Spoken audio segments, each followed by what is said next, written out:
O Senhor esteja convosco. Ele está no meio de nós. Anúncio do Evangelho de Jesus Cristo, segundo João. Glória a vós, Senhor.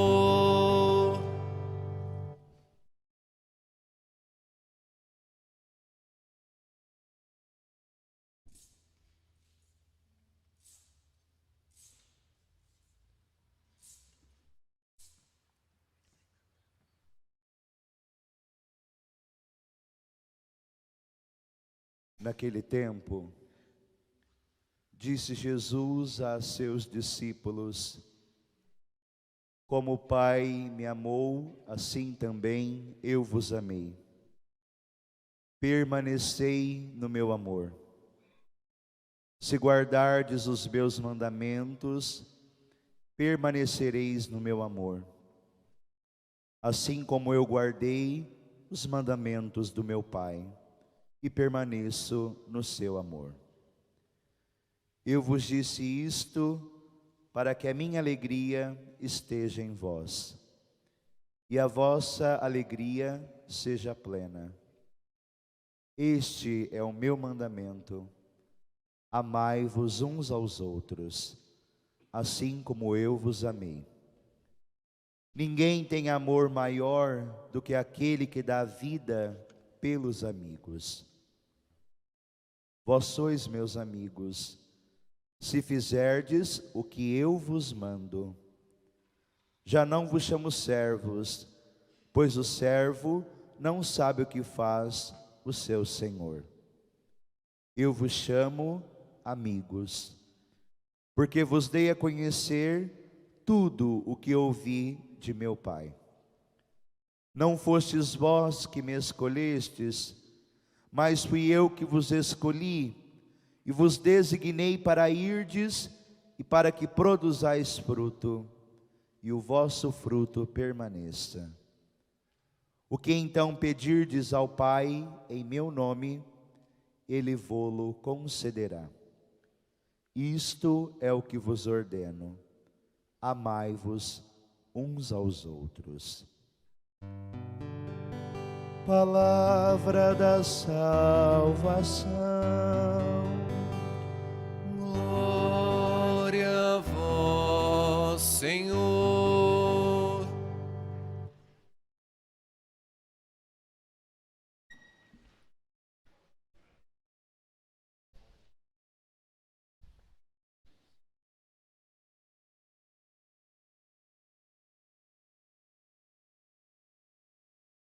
Querido Padre Danilo,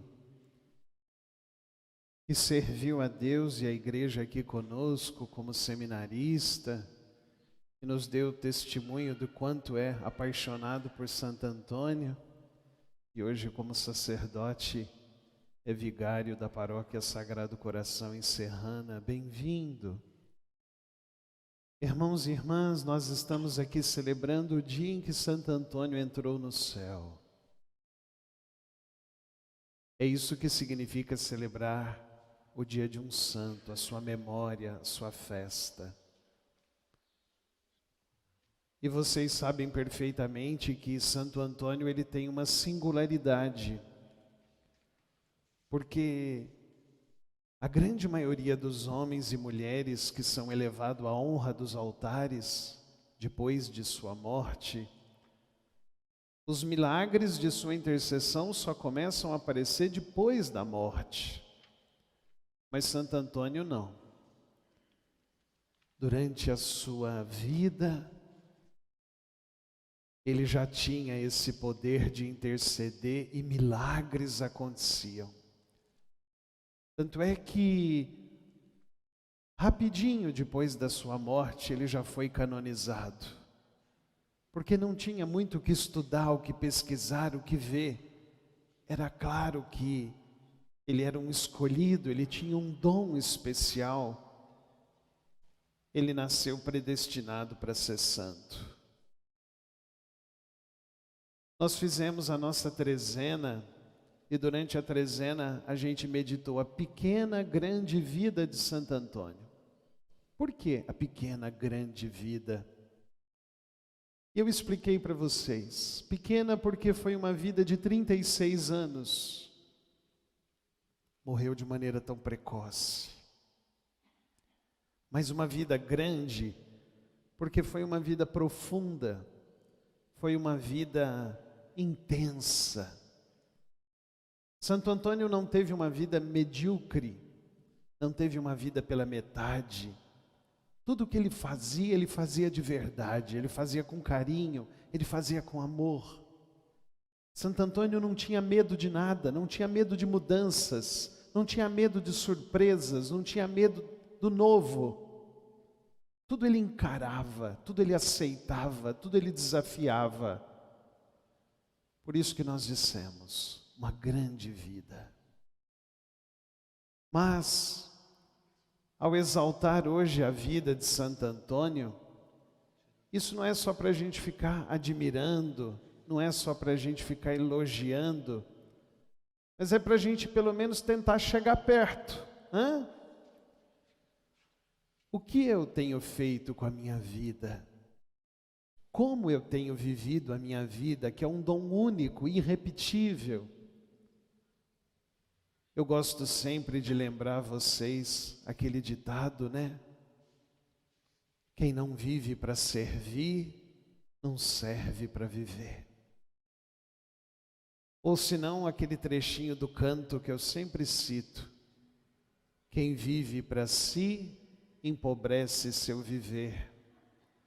Mas quem doa a própria vida, vida nova sempre há de colher. Então, olhemos para Santo Antônio que não teve medo, e não tenhamos medo também. Olhemos para Santo Antônio que aceitava desafios, e aceitemos nós também. Olhemos para Santo Antônio que não tinha medo de mudança, do novo, e não tenhamos nós também.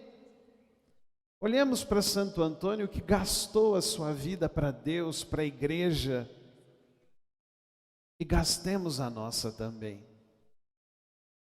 Olhemos para Santo Antônio que, num tempo difícil que vivia a Europa, cheia de heresias, de contradições, viveu numa época em que a igreja passava por terremotos, tempestades, controvérsias. Ele não tinha dificuldade de se deslocar, de pregar, de encarar, de desafiar, e amou a igreja do jeito que a igreja é. E Santo Antônio nunca foi causa de divisão, mas Santo Antônio sempre foi causa de unidade. E onde ele chegava, ele unia, ele levava todos à comunhão. Se gostamos do nosso santo, é assim que a gente tem que ser. Levar todos à comunhão e não à divisão.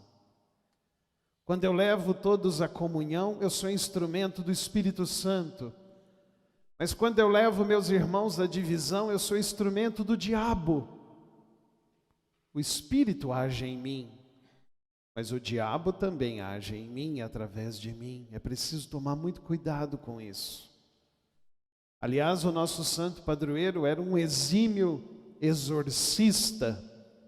O demônio tinha medo da sua oração, o demônio tinha medo da sua pregação, o demônio tinha medo da sua própria pessoa, porque via que ele era todo de Deus.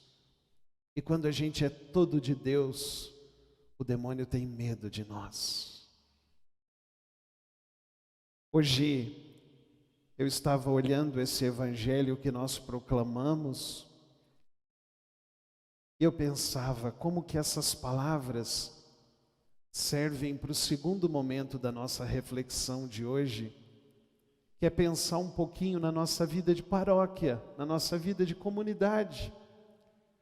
Porque a festa do padroeiro não é só para exaltar o padroeiro, mas é também para a gente repensar a nossa vida de igreja. É para a gente também pensar na nossa caminhada, de onde saímos, como estamos e para onde estamos indo.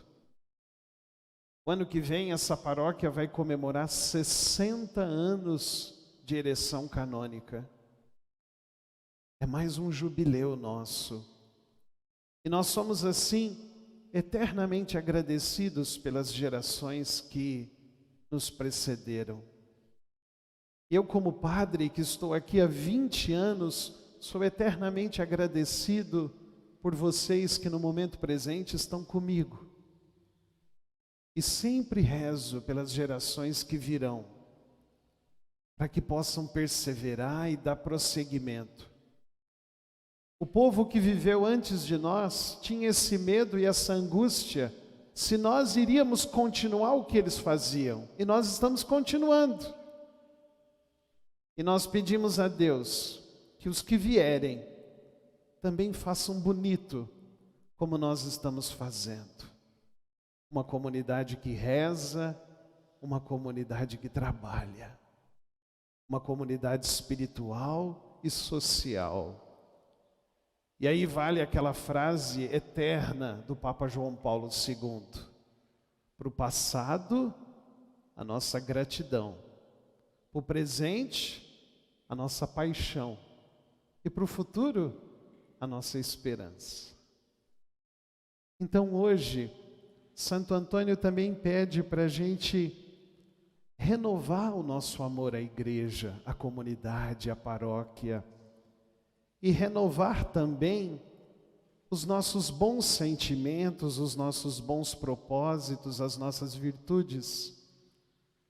Veja, depois de 2 anos é a primeira vez que a gente está recomeçando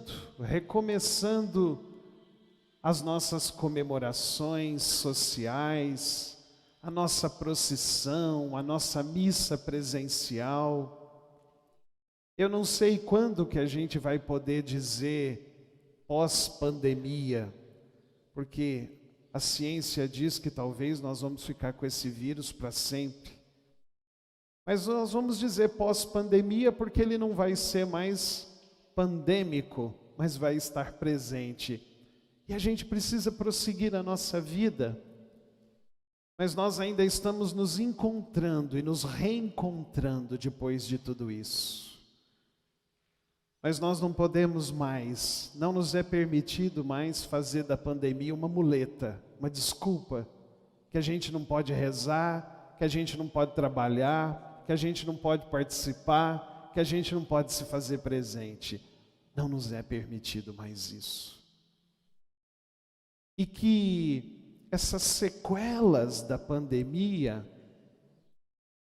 não destrua o nosso senso de responsabilidade, o nosso senso de justiça dentro da comunidade. Por isso que eu repito que a festa do padroeiro é para a gente repensar a nossa caminhada. Eu preciso ter muita responsabilidade. Eu preciso ter espírito de justiça. Eu tenho consciência que na comunidade ninguém é insubstituível, mas todo mundo é importante. Eu tenho consciência que na comunidade ninguém é obrigado a servir, mas a partir do momento que eu digo meu sim, nós precisamos cumprir o que nos é proposto. Ninguém é obrigado a servir, mas a partir do momento que eu digo sim, eu tenho que cumprir o que me é proposto. Comunidade, lugar do perdão, lugar da festa. Comunidade, lugar da diversidade. Nós somos tão diferentes, graças a Deus, mas isso não nos impede de ser unidos. Comunidade, lugar da gente rechaçar o preconceito, o exibicionismo. E mesmo zelando pela liberdade, nós temos que ter justiça. Na minha oração, hoje de manhã, eu ficava pensando, ao olhar aqui o Evangelho, onde Jesus pede para a gente ter alegria de estar juntos e segui-lo, onde Jesus fala que nós não somos servos nem dele, mas nós somos amigos dele e amigos entre nós.